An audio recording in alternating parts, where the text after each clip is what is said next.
Hello, dears. Here we are with the textbook Methodology of Humanities and Academic Writing. Today, let's discuss two paragraph questions. First one is Julia Kristeva's theory of intertextuality or Julia Kristeva's view on text. So text അല്ലെങ്കിൽ ഇന്റർടെക്സ്ച്വാലിറ്റി എന്ന idea എന്താണ് എന്നുള്ളതാണ് നമ്മൾ ആദ്യമായിട്ട് ഒരു പാരഗ്രാഫിൽ പറയാൻ പോകുന്നത്. എന്താണ് ഇന്റർടെക്സ്ച്വാലിറ്റി? നമ്മളൊരു ബുക്ക് വായിക്കുകയാണ്. സോ നമ്മളൊരു ബുക്ക് വായിക്കുമ്പോൾ നമുക്ക് തോന്നുകയാണ് ഈ ടെക്സ്റ്റിലുള്ള പല കാര്യങ്ങളും നമ്മൾ വേറൊരു പുസ്തകത്തിൽ മുമ്പേ മനസ്സിലാക്കിയിട്ടുണ്ടല്ലോ എന്ന് നമുക്ക് തോന്നുകയാണ്. അപ്പോൾ അതിനെ എന്ത് പറയാം? ഇന്റർടെക്സ്ച്വാലിറ്റി എന്ന് പറയാം. കാരണം ആ ടെക്സ്റ്റുകൾ തമ്മിൽ എന്തെങ്കിലും കണക്ഷൻ ഉണ്ടാവാം. ഒന്നുകിൽ റൈറ്റർ മുമ്പെയുള്ള ആ ടെക്സ്റ്റ് വായിച്ച് ഇൻസ്പയർഡ് ആയിട്ട് എഴുതിയതായിരിക്കാം, അല്ലെങ്കിൽ ഏതെങ്കിലും രീതിയിലല്ലേ ഒരു റെഫറൻസ്. നമ്മളിപ്പോൾ പലതരം കവിതകളൊക്കെ എഴുതുമ്പോൾ എന്ത് ചെയ്യും? ഒരു രാജ്യത്തിൻ്റെ ഒക്കെ പല കാര്യങ്ങളും അതിൽ ഉൾപ്പെടുത്തും. ഇപ്പോൾ ഒരു കവിത എഴുതുമ്പോൾ ചിലപ്പോൾ രാമായണോ മഹാഭാരതോ ഖുറാനിലെ ലൈനോ ബൈബിളും ഒക്കെ കടന്നു വരാം. സോ ഇതൊക്കെ എന്താണ്? ഇന്റർടെക്സ്ച്വാലിറ്റി എന്ന് പറയും. സോ അതൊരു ടെക്സ്റ്റുകൾ തമ്മിലുള്ള ആ ഒരു റിലേഷൻ. സോ അതാണ് എന്ത് ഉദ്ദേശിക്കുന്നത്? ഇന്റർടെക്സ്ച്വാലിറ്റി. അതെന്തോ ആവാം. ഒരു ടെക്സ്റ്റിലുള്ള ഒരു കൊട്ടേഷൻ എടുത്തിട്ട് നമ്മൾ വേറൊരു ടെക്സ്റ്റിൽ വെക്കുന്നതാവാം, അല്ലെങ്കിൽ ഒരു ടെക്സ്റ്റിലെ ക്യാരക്ടറിനെയോ ഏതെങ്കിലും രീതിയിൽ ഒരു ടെക്സ്റ്റിനെ നമ്മൾ യൂട്ടിലൈസ് ചെയ്യുമ്പോൾ അത് എന്തിൽ വരികയാണ്? ഇന്റർടെക്സ്ച്വാലിറ്റി എന്ന ആ ഒരു ഐഡിയയിൽ വരികയാണ്. അത്രേ ഉദ്ദേശിക്കുന്നുള്ളൂ ഇവിടെ. സോ നമുക്ക് നോക്കാം. Intertextuality is the shaping of a text meaning by another text. So ഒരു ടെക്സ്റ്റിന്റെ മീനിങ് മറ്റൊരു ടെക്സ്റ്റിനെ കൊണ്ട് നമ്മൾ ഒരു ടെക്സ്റ്റിന്റെ അർത്ഥത്തെ പൂർണ്ണമാക്കുന്ന ആ ഒരു അവസ്ഥയാണ് എന്ത്? ഇന്റർടെക്സ്ച്വാലിറ്റി. സോ ഞാനല്ലേ ഒരു കവിത വായിച്ച് മനസ്സിലാകണ്ടെങ്കിൽ നമ്മളിപ്പോൾ ഒരു കവിത ലാസ്റ്റ് ഇയർ നമ്മളൊരു കവിത എടുത്തു. എന്തായിരുന്നു? After the war so after the വാർ എന്ന് പറയുമ്പോൾ അവിടെ നമ്മൾ ഒരു മഹാഭാരത യുദ്ധത്തെ നമ്മൾ പരിശോധിക്കേണ്ടി വന്നു. സോ അതെന്താണ്? ഇന്റർടെക്സ്ച്വാലിറ്റി ആണ്. സോ അതാണ് ഉദ്ദേശിക്കുന്നത്. So it is the Inter connection between similar or related works of literature that reflect and influence an audience interpretation of the text. So എന്താ പറയുന്നത്? ഒരു ഓഡിയൻസ് എന്ത് ചെയ്യേണ്ടി വരിക? ഒരു വർക്കിനെ മനസ്സിലാക്കാൻ മറ്റൊരു വർക്കിനെ ആശ്രയിക്കേണ്ടി വരുന്ന ആ ഒരു ഐഡിയ. റിലേറ്റഡ് ആയിട്ടുള്ള പുസ്തകങ്ങളെ വായിച്ച് ഒരു ടെക്സ്റ്റിന്റെ മീനിങ് നമ്മൾ മനസ്സിലാക്കുക. സോ അതാണ് intertextuality. Intertextuality is the relation between text that are inflicted by means of quotations and allusions. So ഒരു കൊട്ടേഷൻ കൊണ്ടായിരിക്കാം, അല്ലെങ്കിൽ അല്ലൂഷൻ പറഞ്ഞാൽ അല്ലൂഡ് ടു, അതായത് എന്തിനെങ്കിലും എന്ത് ചെയ്യുക? നമ്മൾ റെഫർ ചെയ്യുക എന്നുള്ളതാണ്. വേറൊരു ടെക്സ്റ്റിനെ റെഫർ ചെയ്യുക. സോ ഇങ്ങനെയുള്ള രീതികളിലാവാം. ഒരു കൊട്ടേഷൻ ആവാം, അല്ലെങ്കിൽ ഒരു റെഫറൻസ് ആവാം. Julia Kristeva was the first to coin the term intertextuality in an attempt to synthesise Fernando de സോസിയോസ് സെമിയോട്ടിക്സ്. സോ ജൂലിയ ക്രിസ്റ്റീവ എന്ന് പറയുന്ന ആളാണ് ഒരു സെമിയോട്ടിക്സ് എന്ന നമ്മൾ പറഞ്ഞു സോഷ്യലിന്റെ ഐഡിയ ആണ് എന്ത്? സെമിയോളജി അല്ലെങ്കിൽ സ്ട്രക്ചറലിസം ഐഡിയയിൽ വരുന്ന ആ ഒരു ഐഡിയ നമ്മൾ പറഞ്ഞിട്ടുണ്ടായിരുന്നു. എന്താണ്? ഒന്നിനെ മനസ്സിലാക്കാൻ നമ്മൾ മറ്റൊന്നിനെ ആശ്രയിക്കുക. അതാണ് സ്ട്രക്ചറലിസ്റ്റ് പറയുന്നത് സോ രാത്രി എന്ന ഐഡിയ മനസ്സിലാക്കണമെങ്കിൽ നമ്മൾ പകൽ എന്താണെന്ന് മനസ്സിലാക്കണം, ഈവനിങ് എന്താണെന്ന് മനസ്സിലാക്കണം, നട്ടുച്ച എന്നൊക്കെ പറയുന്ന ഐഡിയ എന്താണ്? ഇതൊക്കെ അറിഞ്ഞാലേ നമുക്ക് രാത്രി എന്നത് എന്താണെന്ന് കൃത്യമായിട്ട് മനസ്സിലാവും. സോ അതുപോലെയാണ് ഒന്നിനെ ആശ്രയിച്ച് മറ്റൊന്നിനെ മനസ്സിലാക്കുക. Intertextuality has taken a variety of meanings since her discussion in 1960s in essays such as Words, Dialogue and a Novel. So അവരുടെ ആ ഒരു ഡിസ്കഷന് ശേഷം 1960s പിന്നെ ഒരുപാട് ഡിസ്കസ് ചെയ്യപ്പെട്ട ഒരു കാര്യമാണ് ഇന്റർടെക്സ്ച്വാലിറ്റി. ഉദാഹരണത്തിന് വേർഡ്, ഡയലോഗ് ആൻഡ് നോവൽ എന്ന് പറയുന്ന ഒരു എസ്സേയിൽ ഇന്റർടെക്സ്ച്വാലിറ്റി എന്ന ഐഡിയ ഒരുപാട് അനലൈസ് ചെയ്യപ്പെടുന്നുണ്ട്. Intertextual figures include allusion, quotation, plagiarism, translation, pastiche and parody. So intertextuality എന്ന് പറയുമ്പോൾ ഇതൊക്കെ ആവാം. ഒരു ബുക്കിനെ അല്ലൂഡ് ചെയ്യുക, ഒരു ബുക്കിനെ റെഫർ ചെയ്യുക, അതാവാം. പിന്നെ കൊട്ടേഷൻ ആവാം. ഒരു ബുക്കിലെ കൊട്ടേഷൻ നമ്മൾ വേറൊരു ബുക്കിൽ യൂസ് ചെയ്യുന്നതാവാം. പിന്നെ പ്ലാജിയാറിസം പറഞ്ഞാൽ ഒരു റൈറ്ററിന്റെ ആശയത്തെ നമ്മൾ മോഷ്ടിക്കുക, നമ്മൾ ഒരു കഥ മോഷ്ടിച്ചല്ല വേറെ രീതിയിൽ അതിനെ ഉപയോഗപ്പെടുത്തുക, അതാവാം. പിന്നെ ട്രാൻസ്ലേഷൻ ആവാം. ഒരു വർക്ക് മറ്റൊന്നിലേക്ക് ട്രാൻസ്ലേറ്റ് ചെയ്യപ്പെട്ട, മറ്റൊരു ഭാഷയിലേക്ക് ട്രാൻസ്ലേറ്റ് ചെയ്യപ്പെട്ടാൽ അവിടെയും എന്താണ്? ഇന്റർടെക്സ്ച്വാലിറ്റി എന്ന് പറയാം. പിന്നെ പാസ്റ്റിഷ് എന്ന് പറഞ്ഞാൽ അല്ല, ഇപ്പോൾ ഒരു വർക്കിൽ നിന്നും പല കാര്യങ്ങളും എടുത്ത് നമ്മൾ അല്ലെ പല വർക്കിൽ നിന്നും പലതും എടുത്ത് നമ്മൾ പുതുതായിട്ടൊന്ന് ഉണ്ടാക്കുക. പിന്നെ പാരഡി അല്ല, ഒരു വർക്കിനെ നമ്മൾ എന്ത് ചെയ്യുക, ഒരു പാരഡി ഉണ്ടാക്കുക അല്ലെ, ഒരു വർക്കിന്റെ ആശയത്തെ കളിയാക്കിയിട്ടോ എങ്ങനെയെങ്കിലും നമ്മളല്ലേ അതിനെ വേറെ രീതിയിൽ ഒരു വർക്കാക്കിയിട്ട് കൊണ്ടുവരിക. ഇതൊക്കെയും അല്ല ഇന്റർടെക്സ്ച്വാലിറ്റി ആണ്. സോ ഒരു വർക്കിനെ ഏത് രീതിയിൽ റെഫർ ചെയ്താലും അതിനെ നമുക്ക് ഇന്റർടെക്സ്ച്വാലിറ്റി എന്ന് പറയാം. And there are two types of intertextuality, literability and presupposition. And രണ്ട് ടൈപ്പ് intertextuality ആണ് ഉള്ളത്. ഒന്ന് literability, second one presupposition. So എന്താണ് ലിറ്ററബിലിറ്റി? ലിറ്ററലി, അതായത് ക്ലിയർലി അല്ലെ ഓപ്പൺലി നമുക്ക് കാണാൻ പറ്റുന്ന reference. So literability makes reference to the repeatability of a certain text that is composed of traces, pieces of other text that help constitute its meaning. So traces അതായത് അല്ല മറ്റു വർക്കുകളുടെ പലതരത്തിലുള്ള അല്ലെ പീസസ് വെച്ചിട്ട് നമുക്ക് എന്ത് ചെയ്യാം, ഒരു വർക്കിന്റെ മീനിങ്ങിനെ മനസ്സിലാക്കാൻ പറ്റുക.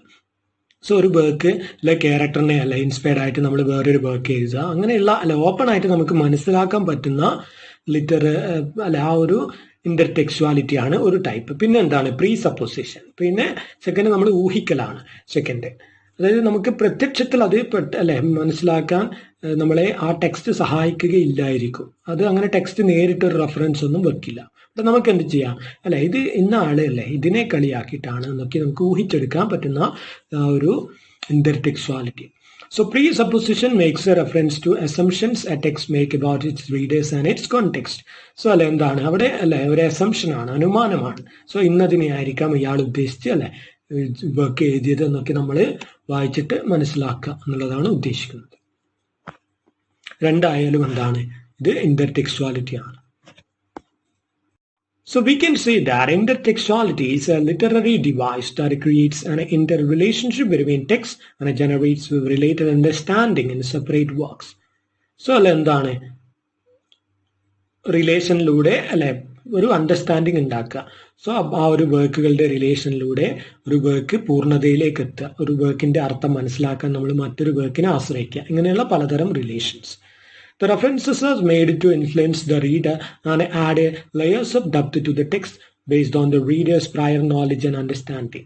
So ചിലപ്പോൾ എന്ത് ചെയ്യേണ്ടി വരും, അല്ലെ ഒരു വായനക്കാരന് ഒരു ടെക്സ്റ്റിനെ മനസ്സിലാക്കാൻ തന്റെ അല്ലെ മുൻകൂട്ടി വായിച്ച വല്ല ബുക്കിന്റെയും ഒക്കെ ഒരു ജ്ഞാനം അല്ലെ ഒരു അറിവ് ആവശ്യമായിരിക്കും. സോ അങ്ങനെയല്ലേ എന്ത് ചെയ്യുക, ലെയേഴ്സ് ഓഫ് മീനിങ് അല്ലെ പലതര ലെയേഴ്സ് ഓഫ് മീനിങ് ആയിട്ട് ആ ഒരു വായന എന്ന അനുഭവം മാറുകയാണ്. അല്ല ഒരു ബുക്ക് വായിച്ചത് നമ്മൾക്ക് എന്ത് ചെയ്യും, നമ്മളിപ്പോൾ അല്ലെ ബൈബിള് വായിച്ചു, സോ നമ്മൾ അല്ലെ പുതിയൊരു കഥ വായിക്കുകയാണ്, പുതിയൊരു കഥ. സോ അത് അയാൾ അല്ലെ ബൈബിളിനെ ഒരു 20th സെഞ്ചുറിയിലേക്ക് മാറ്റിയതായിരിക്കാം. സോ അങ്ങനെയുള്ള അല്ലെ പലതരം അല്ലെ ഇൻഫ്ലുവൻസും. The structure of intertextuality in turn depends on the structure of influence. So ഒരു ഇന്റർടെക്സ്ച്വാലിറ്റി എന്ന് പറയുന്ന കാര്യം അല്ലെ ഏത് വിധത്തിലാണ് ഒരു ബുക്ക് അല്ല മറ്റൊരു ബുക്കിനെ ഇൻഫ്ലുവൻസ് ചെയ്തിരിക്കുന്നത് എന്ന കാര്യത്തെ ആശ്രയിച്ചാണ് ഇന്റർടെക്സ്ച്വാലിറ്റി കിടക്കുന്നത്. അത് ഏത് വിധേനയും ആകാം, ഒരു കൊട്ടേഷനിലൂടെ ആവാം, ഒരു ക്യാരക്ടറിലൂടെ ആവാം, അല്ലെ പലതരത്തിലുള്ള റെഫറൻസ് ആവാം, അല്ലെ ഒരു കഥയുടെ തീം ആവാം അല്ലെ നമ്മൾ മോഷ്ടിക്കുന്നത്. സോ അങ്ങനെ പലതും ആവാം. Intertextuality is a literary discourse strategy utilized by writers as in novels, poetry, theatre, and even in non-written texts such as performances and digital media. So അല്ലെ നമ്മൾ ഇന്റർടെക്സ്ച്വാലിറ്റി എന്ന ഐഡിയ അല്ലെ നോവലിസ്റ്റുകളും ഒക്കെ ഉപയോഗിക്കാറുണ്ട്, കവികളും അല്ലെ പലതരം കവിതകളൊക്കെ അല്ലെ നമ്മൾ പല ബൈബിളിനെയും ഖുറാനെയും ഒക്കെ ബേസ്ഡ് ആയിട്ട് നമ്മൾ എഴുതാറുണ്ട് എന്നുള്ളതാണ്.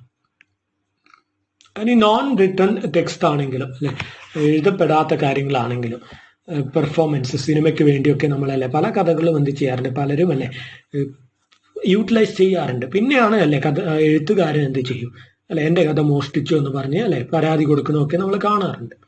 പിന്നെ ഡിജിറ്റൽ മീഡിയാസിലും അല്ലെ ഇങ്ങനെ ഇന്റർടെക്സ്ച്വാലിറ്റിയുടെ സാധ്യത പലതും അല്ല ഉപയോഗിക്കാറുണ്ട്. Examples of intertextuality are an author's borrowing and the transformation of a prior text and a reader's referencing of one text in reading another. So intertextuality ഉദാഹരണം എന്താണ്, ഒരു ഓഥർ എന്ത് ചെയ്യാം, തൻ്റെ നോവൽ ഉണ്ടാക്കാൻ അല്ലെ പഴയ ഒരു വർക്കിനെ ആശ്രയിക്കുക, അല്ലെ പഴയ രാമായണത്തിലെ സീതയെ വെച്ച് പുതിയ അല്ലെ 20th സെഞ്ചുറിയിലെ ഒരു കഥ അയാൾ ഉണ്ടാക്കുകയാണ്, അല്ലെ ഒരു പുതിയ ആളെന്ത് ചെയ്യുക സിറ്റുവേഷനൊക്കെ മാറ്റിയല്ലേ കഥ ഉണ്ടാക്കുക എന്നുള്ളതാണ്. പിന്നെ എന്ത് റീഡേഴ്സ് റെഫറിങ് അല്ലെ ബുക്ക്, ഒരു ബുക്ക് നമ്മളിപ്പോൾ അല്ലെ വേറൊരു ബുക്ക് മനസ്സിലാക്കാൻ ഒരു ബുക്ക് റെഫർ ചെയ്യുകയാണെങ്കിൽ അതും എന്താണ് ഇന്റർടെക്സ്വാലിറ്റിയാണ്. While the theoretical concept of intertextuality is associated with postmodernism, the device itself is not new. So നമ്മളല്ലേ പോസ്റ്റ് മോഡേൺ ഏജിലാണ് ആ ഒരു കാര്യം അല്ല ഇന്റർടെക്സ്വാലിറ്റി എന്ന ഐഡിയ ഒരുപാട് പരിശോധിക്കാൻ തുടങ്ങിയത്.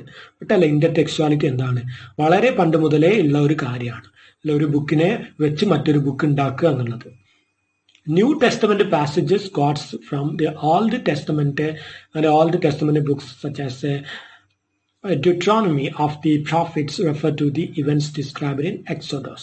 So അല്ലെ ആ ഒരു ന്യൂ ടെസ്റ്റമെന്റ്, അതായത് പുതിയ അല്ലെ ബൈബിള്, അതെന്ത് ചെയ്യാം, പഴയ ബൈബിളിനെ അടിസ്ഥാനമാക്കി എഴുതിയിട്ടുള്ളതാണ്. അതാണെങ്കിലോ പഴയ ബൈബിൾ അല്ലേ, അതിലും പഴയ വേറെ വല്ലതിനെ ആശ്രയിച്ചിരിക്കുന്നത് ആയിരിക്കാം. സോ അങ്ങനെ പോയി അല്ലേ പല ബുക്കുകളും എന്താണ് കണക്റ്റഡ് ആണ് എന്നുള്ള ഐഡിയ ആണ് നമ്മൾ മനസ്സിലാക്കുന്നത്. Gerald Genette's concept of transtextuality. ഇനി അടുത്തത് അല്ലേ, ഈ ഒരു പാരഗ്രാഫ് കുറച്ചധികം കൂട്ടി എഴുതാൻ നമ്മൾ എന്തും കൂടി എഴുതണം, ആ ഒരു ജെനറ്റിന്റെ ട്രാൻസ് ടെക്സ്വാലിറ്റി എന്ന് പറയുന്ന ഐഡിയ കൂടി പരിശോധിക്കേണ്ടതായിട്ടുണ്ട്. അത് നമ്മൾ അല്ലേ വേറൊരു പാരഗ്രാഫിൽ ഡിസ്കസ് ചെയ്യുന്നതായിരിക്കും. അപ്പോൾ എക്സാമിന് എഴുതുമ്പോൾ അതും കൂടി കൂട്ടി എഴുതുക. സോ ഇത്രയാണ് intertextuality. Next we will move on to the next paragraph question. That is voices of the Middle Ages in narration. Narration in literature during the Middle Ages. So ആ ഒരു മധ്യകാല യുഗത്ത് അല്ലെ മിഡിൽ ഇംഗ്ലീഷ് പീരീഡിലൊക്കെയുള്ള നറേഷൻ എന്ന് പറയുന്ന idea എങ്ങനെയായിരുന്നു എന്നുള്ളത് പരിശോധിക്കാനാണ് പറയുന്നത്. So എന്താണ് നറേഷൻ ഒക്കെ നമ്മൾ പറഞ്ഞതാണ് അല്ലെ. സോ നമുക്ക് സ്ട്രെയിറ്റ് ആയിട്ട് വരാം answer. Exploring the narrative forms and functions of the Middle Ages is essential for an informed literary history of narrative. So narrative history അല്ലെ പരിശോധിക്കുമ്പോൾ അല്ലെ മിഡിൽ ഏജസ് എന്താണ് വളരെ ഇമ്പോർട്ടൻ്റ് ആണ്. കാരണം ഒരുപാട് അല്ലെ വർക്കുകൾ മിഡിൽ ഏജിൽ വന്നിട്ടുണ്ട്. മധ്യകാല യുഗത്തിൽ അല്ലെ ഒരുപാട് ബുക്കുകൾ പബ്ലിഷ് ചെയ്തിട്ടുണ്ട്. സോ അതിലല്ലേ നറേറ്റീവ് സ്റ്റൈൽ പരിശോധിക്കുക എന്നുള്ളത് ഒരു ഇമ്പോർട്ടൻ്റ് ആയിട്ടുള്ള കാര്യം തന്നെയാണ്. The medieval period witnessed narrative developments which extended the common understanding of a poet's voice. Common understanding of poets voice അല്ലെ, അതുവരെ ഒറ്റ രീതിയിൽ മാത്രം എഴുതപ്പെട്ട അല്ലെ പലതരം കാര്യങ്ങളും അല്ലെ പിന്നെന്താണ് പലതരം അല്ലെ ഡിഫറെൻ്റ് ആയിട്ട് എഴുതാൻ തുടങ്ങി അല്ലെ. നമ്മൾ എന്താണ് തേർഡ് പേഴ്സൺ വ്യൂവിൽ മാത്രം എഴുതിയ അല്ലെ ഒരു കവിതകൾ പിന്നെ എന്ത് ചെയ്യാം കവി തന്നെ അല്ലെ കവിതയിലെ ഒരു കഥാപാത്രമായിട്ടൊക്കെ വരുന്ന രീതിയിലൊക്കെ മാറി എന്നുള്ളതാണ്. So real was expressed in art during the Middle Ages. So അല്ലെ ആ ഒരു ഒറിജിനൽ ഐഡിയ ആവുക, അല്ലാണ്ട് എന്ത് ചെയ്യുക പഴയ അല്ല ആൾക്കാരെ അനുകരിക്കുക എന്നുള്ളത് മാറി അല്ലെ റിയൽ ആയിട്ട് എൻ്റെ രീതിയിൽ അല്ലെ കഥയെ അവതരിപ്പിക്കുക എന്നുള്ള ഐഡിയയിലോട്ട് നറേഷൻ വരികയാണ്. Some portray the Middle Ages as a constant rewriting of the past works. So ചില ആളുകളല്ലേ മിഡിൽ ഏജസ് എന്ന് പറയുമ്പോൾ പാസ്റ്റിലുള്ള അല്ലെ ഒരുപാട് വർക്കുകളെ റീറൈറ്റിംഗ് ചെയ്തിട്ടാണ് അല്ലെ മിഡിൽ ഏജസിലെ നറേഷൻ വന്നിട്ടുള്ളത്. കാരണം മിഡിൽ ഏജസിലല്ലേ ഒരുപാട് എന്ത് ചെയ്തിട്ടുണ്ട് വർക്കുകൾ ട്രാൻസ്ലേറ്റ് ചെയ്യപ്പെട്ടിട്ടുണ്ട് ഇംഗ്ലീഷിലേക്ക് അല്ലെ പല വർക്കുകളും. കാരണം പ്രിന്റിങ് ഒക്കെ വരുന്ന സമയമാണ്. സോ ആ ഒരു പ്രിന്റിങ് ഒക്കെ വരുന്ന സമയമായതുകൊണ്ട് തന്നെ അല്ലെ ഒരുപാട് പല കാര്യങ്ങളും അല്ലെ എന്ത് ചെയ്യപ്പെട്ടിട്ടുണ്ട് ട്രാൻസ്ലേറ്റ് ചെയ്യപ്പെട്ടിട്ടുണ്ട്. The church and the individual monasteries had to preserve classical works in the midst of invasion by Vandals, Goths and Norsemen. So എന്താണ് ഒരുപാട് യുദ്ധങ്ങളൊക്കെ നടക്കുന്ന സമയമാണ്.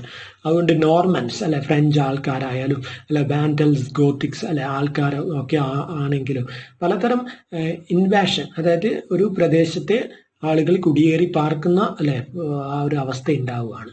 സോ അതുകൊണ്ട് ആ ഏരിയയിൽ ആദ്യമേ ജീവിച്ച ആൾക്കാരുടെ അല്ലെ ചരിത്രവും എന്താ പറയുക ക്ലാസിക് വർക്കുകളൊക്കെ പ്രിസർവ് ചെയ്യപ്പെടേണ്ട ആവശ്യം അല്ലെ എന്ത് തോന്നി അവിടെയുള്ള ചേർച്ചിനും അല്ലെ ഇൻഡിവിജ്വൽ മൊനാസ്ട്രിക്കും ആ ഒരു രാജ്യത്തെ രാജാക്കന്മാർക്കും ഒക്കെ ഒരുപാട് അത് ഫീൽ ചെയ്തു അല്ലെ ആൾറെഡി ഉള്ള വർക്കുകളെ പ്രിസർവ് ചെയ്ത് വെക്കുക എന്നുള്ളത്.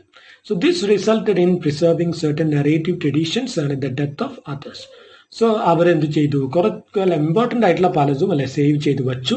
ബട്ട് എന്താണ് മറ്റു പലതും അല്ലെ നശിച്ചു പോയി എന്നുള്ളതാണ്. മെയിൻ അല്ലാത്ത അല്ല പല വർക്കുകളും നശിച്ചു പോയി. അങ്ങനെ നറേഷൻ അല്ല ഒരുപാട് നഷ്ടം വന്നു. പ്രിന്റിങ്ങിലൂടെയൊക്കെ ഒരുപാട് പുസ്തകങ്ങൾ പ്രിസർവ് ചെയ്യപ്പെട്ടപ്പോൾ അല്ലെ എന്താണ് അധികം ഫേമസ് അല്ലാത്ത പല വർക്കുകളും നശിച്ചു. The exemplary figures of the age were Geoffrey Chaucer, Boccaccio, and Rabelais, who dominated during the Renaissance. So ആ ഒരു അല്ലെ മിഡിൽ ഏജിന്റെ ലാസ്റ്റിലോട്ടാണ് പ്രിന്റിംഗ് ഒക്കെ വരുന്നത്. സോ അപ്പോഴാണ് അല്ലെ പലതും സേവ് ചെയ്യപ്പെട്ടത്. സോ ആ ഒരു എക്സംപ്ലറി ഫിഗേഴ്സ് അതിൽ വരുന്ന മിഡിൽ ഏജിൽ നോക്കുമ്പോൾ ഗ്രേറ്റ് റൈറ്റേഴ്സ് ആണ്. ജെഫ്രി ചോസർ ഇംഗ്ലീഷ് റൈറ്റർ ആണ് അല്ലെ, ബൊക്കേഷ്യോ, പിന്നെന്താണ് റാബലൈസ് എന്നൊക്കെ പറയുന്ന അല്ല ആ ഒരു ഇറ്റാലിയൻ അല്ലെങ്കിൽ അല്ലെ അങ്ങനെയുള്ള റൈറ്റേഴ്സും. Each artist wanted to convey truth and they deemed the kind of narrative representation used by Dante as artificial. So അല്ലെ അതുവരെ ദാന്തെ എന്ന് പറയുന്ന അല്ലെ ഫേമസ് റൈറ്റർ ഉപയോഗിച്ച ഒരു പ്രത്യേക സ്റ്റൈലിലായിരുന്നു എല്ലാവരും എഴുതിയത്. പിന്നെ എന്താ മിഡിൽ ഏജിൽ വന്നപ്പോൾ എല്ലാവരും അല്ലെ അവരവരുടെ സത്യസന്ധമായ അല്ലെ രീതിയിൽ പ്രസന്റ് ചെയ്യാൻ തുടങ്ങി. The Canterbury Tales by Chaucer is a collection of stories articulated by the pilgrims while they were on a mission towards the tomb of Thomas Becket. So Jeffrey Chaucer എഴുതിയ അല്ലെ കാൻറ്റർബറി ടേൽസ് എന്ന് പറയുന്ന കഥകൾ അതും എന്താണ് വളരെ speciality ഉള്ള ഒരു കാര്യമാണ്. നറേഷനിൽ അല്ലെ ഒരുപാട് പുതുമകൾ പുലർത്തിയ ഒരു വർക്കാണ് ദ കാൻറ്റർബറി ടേൽസ്. സോ എന്താണ് തോമസ് ബെക്കറ്റിന്റെ കുഴിമാടത്തിലോട്ട് അല്ലെ തീർത്ഥയാത്ര പോകുന്ന ആൾക്കാരെയാണ് ആ ഒരു വർക്കിൽ നമ്മൾ പരിചയപ്പെടുന്നത്. Each of the stories were recognizably morality tales, another for didactic in nature. So എന്താ പറയുന്നത് ഈ ഓരോ കഥകളും എന്താണ് മൊറാലിറ്റി അല്ലെ നമ്മളെ ഓരോരോ പാഠങ്ങൾ പഠിപ്പിക്കുന്ന കഥകളാണ്. അതുകൊണ്ട് തന്നെ എന്താണ് പഠിപ്പിക്കുക അല്ലെ ഡിഡാക്റ്റിക് നേച്ചർ ഉള്ള കഥകളാണ് അല്ലെ ഒരു ലെസൺ പഠിപ്പിക്കുക എന്നുള്ള ഉദ്ദേശത്തോടെയുള്ള കഥകളാണ്. ആ ഒരു രീതിയിലുള്ള നറേഷനാണ്. The Pilgrims' divergent reactions to the tales demonstrate that the evolution of narrative is strongly subject to matters of taste. So അല്ല ഓരോരോ പിൽഗ്രിമിനും അവിടെ അല്ലെ ഒരുപാട് തീർത്ഥയാത്രക്കാരുടെ കഥയാണ് അതിൽ പറയുന്നത്. ഓരോരുത്തരും അല്ല അവരുടെ കഥ പറയുകയാണ് ചെയ്യുന്നത്. അതുകൊണ്ട് തന്നെ അല്ല എന്താണ് വ്യത്യസ്തമായ വോയിസും അല്ലെ സ്റ്റൈലുമാണ് ഉപയോഗിച്ചിട്ടുള്ളത്. സോ അതുകൊണ്ട് തന്നെ നറേഷന്റെ എവല്യൂഷൻ അല്ലെ നമുക്കതിൽ ഒരുപാട് കാണാൻ പറ്റും അല്ലെ നറേഷൻ എന്നുള്ള ആ ഒരു രീതി ദാന്തയിൽ നിന്നും അല്ലെ എത്ര മാറി എന്നുള്ളത്. Knight's Tale, for instance, is received with appreciation by the whole company. So നൈറ്റിന്റെ അല്ല ടെയില് എന്താണ് എല്ലാവരും അല്ലെ ഒരുപോലെ അപ്രീഷിയേറ്റ് ചെയ്യപ്പെടുന്ന ടെയിലാണ്. അതിലെ അല്ലെ ഒരു സോൾജർ ഉണ്ട് അയാളുടെ അല്ലെ കഥ. It is a commonplace that in many medieval narratives, characters are one-dimensional and conform to a set of recurrent features, such as the chivalrous knight, the virtuous saint, the beautiful lady, and so forth, or represent abstract concepts on an allegorical level. So പല medieval ടെയിൽസിലും അല്ലെ characters എന്താണ് one dimensional ആണ്. അതായത് ഒരു particular ആയിട്ടുള്ള ക്യാരക്ടേഴ്സിനെ മാത്രം അല്ലെ medieval പീരീഡിലെ ആൾക്കാരെ അല്ലെ പലപ്പോഴും നമ്മൾ കാറ്റഗറീസ് ആക്കി മാറ്റിയിട്ടുണ്ട്. നൈറ്റ്സ് അല്ലെ, ജെൻട്രി, പെസൻസ് എന്നൊക്കെ പറയുന്ന. സോ ഓരോരോ സമൂഹത്തിലെയും അല്ലെ ഒരു റെപ്രസെന്റേറ്റീവ് എന്ന രീതിയിലാണ് അതിലെ ക്യാരക്ടേഴ്സ് പലതും വരുന്നത് അല്ലെ. സോൾജേഴ്സിനെ കാണിക്കുന്ന നൈറ്റ് അല്ലെ, പിന്നെന്താണ് ഒരു സെയിന്റിനെ കാണിക്കുന്ന അല്ലെ ഒരു ആള്, അങ്ങനെയുള്ള പലതും.